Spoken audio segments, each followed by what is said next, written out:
For Global Business Update, Michael Wilson joins us now from London. Good morning, Michael. Morning. Asia Pacific relatively quiet this morning, waiting for a slew of reports coming up, which I'll come on to.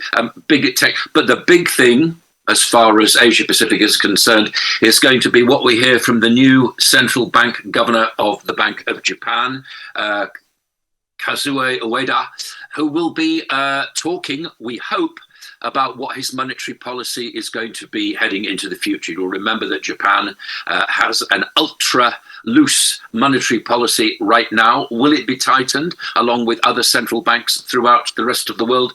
We shall see. As far as the United States is concerned, then yes, Wall Street had a reasonable week last week, but the big thing this week is Alphabet, Microsoft, Amazon, and Meta, and also the the Q1 GDP report coming from the United States. So all that bundles up into a fascinating week to decide which way the markets are probably going in the United States. The United States itself is calling upon South Korea, Samsung in particular, not to take up the slack in microchip production. There is a possibility that the Idaho-based company Micron may well be not allowed to go into China, and therefore China will be looking for microchips elsewhere, and South Korea is being encouraged not to help them. This will be completely underlined by a visit from the president of South Korea, Yoon Suk Yeol, who will be going to the United States later in the week on a state visit. Okay, the ECB, don't underestimate, it says, the fact that it may be raising interest rates. Now, the change here, and we're getting this from the Belgian central bank governor, who's been talking, and he's saying that what the authorities in the ECB will be looking at is wage growth, and if that's found to be too high, then don't underestimate, he says, the fact that they will be continuing to raise interest rates in the Eurozone. Bringing you back to the UK, and the Prime Minister is starting his Woo Business campaign today with a big summit which has got 200 bosses of British companies together. It's called Business Connect.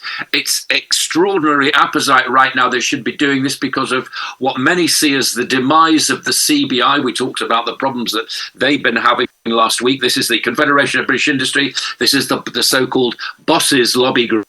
And again, it's important that somebody actually steps in, and what the government's trying to do is woo business as well. What we're also talking about is that, the S&P. Now, S&P, the ratings company, have re-established the UK's AA rating. They're saying that after that mini-budget debacle with Liz Truss and Kwasi Kwarteng, things are now back to normal as they see them in the UK, and the UK should be doing quite well. And staying in the UK, the largest solar grant, there it is, has been agreed. Now this should give this should give a growth of solar power about 6 times by next year, 2024-26. It will be powering 330,000 homes if necessary, so it's quite a big one. And also, the UK is joining in with Belgium, France, Germany, Netherlands, Ireland, and Luxembourg, and Denmark to have an offshore wind farm island, which should be preparing power for the national grid. All of this to be connected as soon as. That's what they say at the moment. Oil, we saw last week, very, very volatile, really. Still under pressure, mainly because of doubts about global growth. Gold, though, relatively choppy trade in gold. But it is being pushed towards this over the $2,000 an ounce mark. It's finding very, very strong support at around about 1960 an ounce, I'm being told. So again, it's going to be an interesting one to watch this week, because as risk increases, more and more people turn to gold. That's the global view this morning.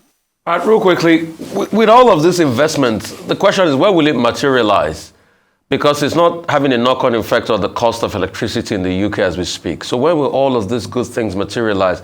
Because if you look at it, I think it was during the time of Kwesi Kwarteng, he talked about lots of investment across sectors in the UK, but we are not seeing the effects. It is still a ding-dong economy as we speak today. Well, the effects that they're hoping for from this solar power will be hitting the national, some of it will be hitting the national grid next year. And I'm sure that I don't need to repeat the fact that what most people see, and this is not anything to do with politicians or to do with officials of government in any sense whatsoever, or indeed central bank, inflation will probably fall this year as energy prices, the rise in energy prices falls out of the gate. That isn't to say that energy prices aren't high, and that isn't to say that the cost of living crisis will continue. But as far as government support is concerned in this country, in the UK, that'll continue until June. What happens after that, I suspect that's politics for you, and we'll no doubt be hearing more then. But as we speak, it's hoped that a combination of wooing business, which the Prime Minister is trying to do right now, he also, and I was talking about this last week, trying to get cabinet ministers to think business when they're making decisions, and never mind the demise of the CBI. That's a different subject altogether. But I think generally speaking, this Prime Minister, whatever you think about him, appears to get the fact that it's probably quite a good idea to have business on board. Right, thank you, Michael. I know you didn't touch on the social media space. I'd like to take a quick trip there. And that is with regards to the Twitter and blue tick. I'm asking because we spoke about this last week and there's an update on that. So I'd asked you last week with regards to would this work? And yes, you mentioned Elon Musk is a businessman through and through. He's not very, he wants to make money. That's why he bought Twitter. However, it seems as if he's made a U-turn on his decision to take off blue ticks if you're not subscribing $8 per month, as he's now returned to those who have 1 million subscribers or over and notable personalities. This is side by side Jack Dorsey now pushing his Blue Sky platform. And obviously, Jack Dorsey, founder of Twitter, who sold it to Elon Musk. And just that competition, do you think he's going to cave in terms of pressure from people to see that this is not a business model that would possibly work for a platform like Twitter? That's on one hand. Then the second is you haven't talked about Dominic Raab and what's happened with him stepping down due to allegations of intimidation and bullying. I'd like to get your thoughts on these two things. Okay, I don't get involved in politics, but I'll tell you what I think about it. And this is because I've been seeing some old school friends over the weekend, some of whom are quite senior now in business, as you can imagine, one of whom works for a very important company, a little company called ICI. And he said to me, you know what, I used to get on the phone a lot of the time and criticize what people did, maybe shout at them a little, maybe they would agree. If this is what civil servants are complaining about, I don't know what the detail is, and we don't know what the detail is. And I don't wish to comment politically about the loss of a deputy prime minister, because I don't think it means a great deal. And my input as a business journalist is not going to cut it. All I would say is that if you have not been shouted at by your boss, if you have not been involved in constructive criticism from your colleagues and from your bosses within your organization, as I have, and as I'm sure most people growing up within organizations have, then you're not learning anything. And if civil servants are merely complaining about the slight abrasive character of a cabinet minister, then so be it. I would be as abrasive as possible with civil servants because they're protected in their job and they should be the machinery of government. Government says do this, civil servants carry it out, for better or worse. That's as far as I would care to go with that. I believe in constructive criticism, and if that's a bit abrasive, then so be it. As far as Musk is concerned, I like you. I mean, I share your mystery about this. Where is the business model coming out of Twitter? When we see that, then I think we can make a judgment about it. At the moment, these are just fringe things which are going on. Well, Michael, I like the phrase you gave us earlier on, the demise of the CBI. I addressed a question about the CBI last week, but maybe one or two of them will probably show up today at the Business Connect meeting, which may well end up as another prawn cocktail event by the Conservatives. But I wanted to ask you, one, business leaders asking for the elimination of tourist tax and saying that, look, that would be a major, extraordinary turnaround. What do you think about that? You know, tourists come to UK, they don't pay tax. They just come, they buy, they go. And then US, last week, we were talking about Janet Yellen, US Secretary of the Treasury, saying that, look, you can't decouple from China. But the same US now is asking South Korea not to fill any gap with regard to microchips and using South Korea, appealing to South Korea to counter China with regard to microchips. Okay, so was Janet Yellen being truthful when she talked about, oh, we have to continue to engage China, we don't want to sabotage the economy of China? Those two issues. I would suggest, and I don't know the ins and outs of US politics, but I would suggest that what's going on is this has all got one eye on the elections next year, as far as the United States is concerned. And I think they are trying to protect the output of the, remember, this is all about this Idaho-based company, which, you know, this, and if it is forbidden to supply microchips to China, China will turn to an alternative supplier, and what the politicians are saying is that's probably going to be South Korea. It's probably going to be something around Foxconn, around Samsung, something like that, and therefore please don't. Again, it's a headline that I, as a journalist, would have taken out of that story, because I think that this is what's going on in the back channels.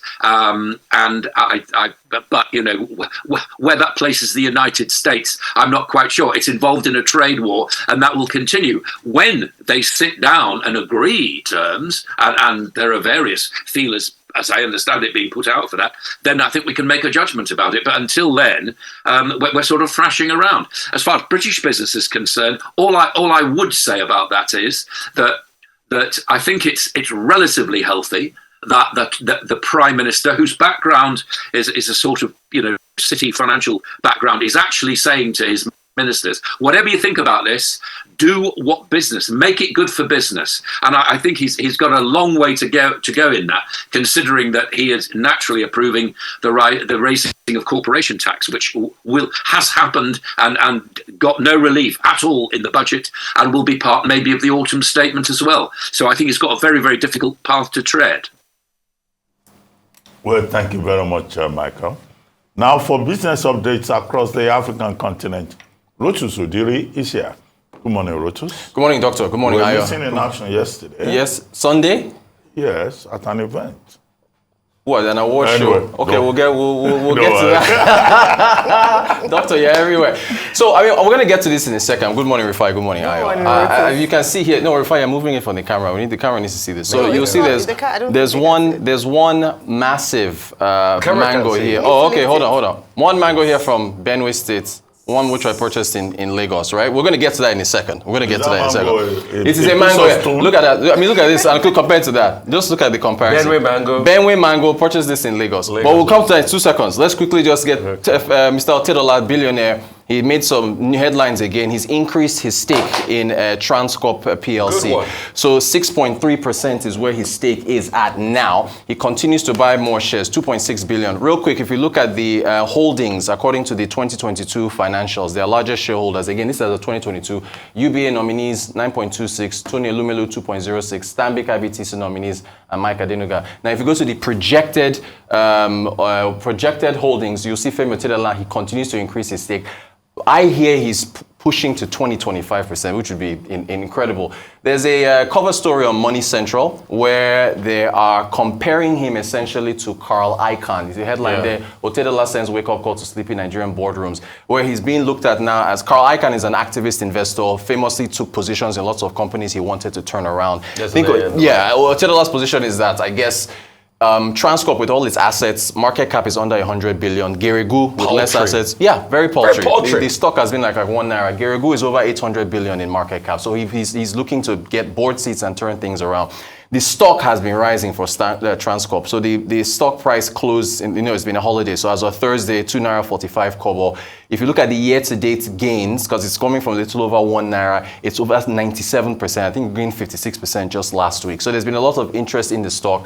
And, again, it's exciting corporate Nigeria drama for us that like to review these things and see who's holding this and holding that. So very interesting to see how things play out, especially we'll be looking at the stock this week to see how it moves around. Infrastructure. Bridge in Otedola Bridge or Jota towards Maryland. This gentleman here, second part of his tweet is a bit sarcastic. He said, though this does happen in the UK, US, and European countries, so no reason for alarm. Let's take a look at the video.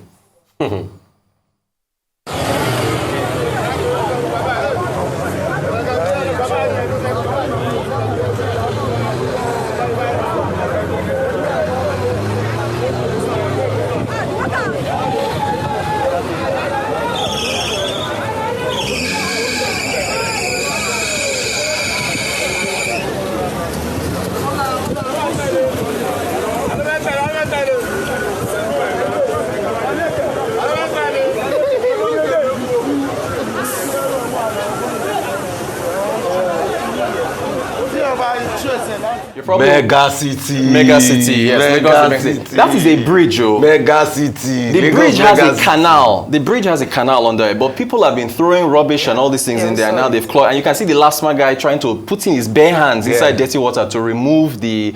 So again, rainy season is here, and we are in for it. We go from infrastructure to insecurity. Guardian, the Guardian headline from yesterday, Sunday. Generals who failed Nigeria, insecurity. This is even a theme that I've been on, where I've been telling folks to please look back on the last 8 years and what's been achieved. This is just insecurity, that's just one point. Secondly, the illustration I talked about, where President Buhari has the toothpick in his mouth saying, I have done my best, and then you've got Nigeria as a boss. The engine is out, completely scattered and everything else. All right, finally, the mangoes. So there was a viral tweet on Thursday or Friday from this lady, April, says, Railway Market, Makurdi today. I'm not sure I'll be eating other food. Look at the bottom right of your screen. This thing went viral, 2.1 million views for that tweet. Why would mangoes be causing people to talk? It was because of the abundance that Benue has. And then back to these two mangoes here. This mango goes to the gym, eats 6 times a day, works out, takes its supplements. This one here in Lagos, different story. The potential for juice extracts and exports. Benue, unfortunately, has not reached its potential. And the sad reality is there's massive insecurity in Benue. People are being killed. They can't farm. Most of this mangoes you see, most of this goes to waste. Exactly. Because in that railway market, tons of them are left to rot. No companies out there that can extract the juice and turn it around and bring financial viability and economic fecundity to the Benue people. And that's the sad ordeal of Nigeria. So, and guess what? Also, because of insecurity, transportation is hampered. Most of this mango will not come to Lagos. Exactly. And it is this other breed that gets to Lagos that people get to buy from. And that's also the case with Nigeria, corporate Nigeria. That's why I'm happy about what Femi Otedola is doing. Look at a company like Transcorp, so big with a lot of assets and leverage. But look at the market cap, very low. I was taking a look at the Nigerian stock market. The most capitalized company today is MTN, about 5 trillion. Apart from that, Airtel used to be before MTN usurped them. Yeah. When you look back, and the likes of Girigu, obviously 800 billion. When you look back at the other companies, very paltry sum. Yeah. Compare it, I was checking at the Indian stock market, Reliance Group. And Reliance still has like 2-3 other companies on the stock market, but just one of the Reliance companies, market cap over $200 billion. South Africa's Johannesburg Exchange, 1 trillion, the so market. If you would take somebody like Femi Otedola to allow Transcorp, Transnational Corporation, sit up, right on. More power to him. Right on. Do you know, when you talked about, can I have the mango, please, I think you guys, check them out. Check out this. Feel it. I mean, look at that. Feel it. Good mango. You know, I mean, come on, compare the two. Yeah. And Rufai talked about the fact that when you, due to obvious security issues. The difference is not fertilizer. No, it's natural.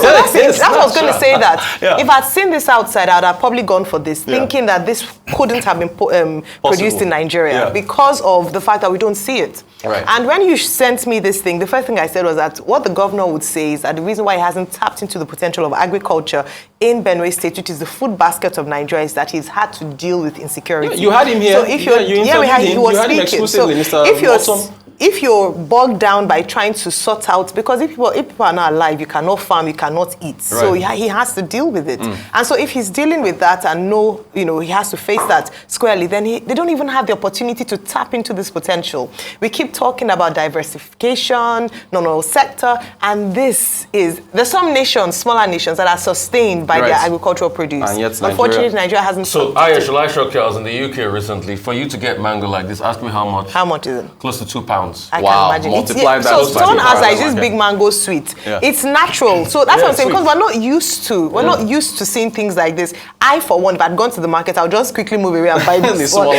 So it's just the reality for us. There's so much potential in our soil. We have great soil. We produce a lot, but it goes to waste. Same with a lot of other agricultural produce. You have eggs, even the secondary produce. You have so many things that go to waste, and there's a whole value chain that the government hasn't done quite well in this regard, despite the fact that they said they put a lot of money into agriculture in this particular tenure. Yeah. Well, you mentioned the eggs. Poultry farmers are asking that they have, millions of eggs, that people are not buying, and that government should come to their rescue. Yes. I think you brought that story. They're even asking that their loans should be written off. But let me comment on the Otedola story. Otedola, yes, okay. You compared him to Carl Icahn, right? Yeah. The Florida-based, American billionaire activist stakeholder. Well, I compare him to Midas. Because what we have seen, which is example, is that he seems to have the Midas touch. Everything that he touches turns to gold. He took over African Petroleum, AP, he transformed it, turned it into Forte Oil. Today, that company is known as Adova. The company grew. Okay, he went to Giregu, took up to about 90% of that struggling company. Giregu is doing very well in the power sector. He went to First Bank. He took up majority shareholding as an individual. First Bank woke up from sleep. He went to Transcorp now. Last, was it 2 weeks ago? We said he took about 5.52% of the stake. Now he has increased it to 6.3, right?